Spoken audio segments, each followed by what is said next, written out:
Kursingizda qanaqa aksessuarlar o'rgatgansiz deb so'ragan qizlar uchun kursimda shunaqa aksessuarlar o'rgatganman. Trenddagi do'ppilar, tilla qoshlar, eng so'nggi urfdagi aksessuarlarni o'rgatganman qizlar.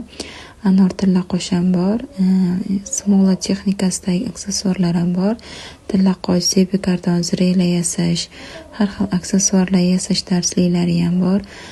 2-3 xil do'ppi darsligi bor. 0 dan boshlab o'rganayotgan qizlar uchun ham darsliklarim ko'p. Qizlar bemalol o'rganib yasa olasizlar. Kursim har bitta darslikni tagida kerakli narsalar berilgan, magazin adres, silkalari berilgan. Shunaqa aksessuarlarim o'rgatilgan. Bisserli mana shu abodokum ham o'rgatilgan. Juletka osnovasini yasalishi, shunaqa juletka do'ppichalarim o'rgatilgan. Va svadebniy aksessuarlarni ham o'rgatganman. 3-4tasini qizlar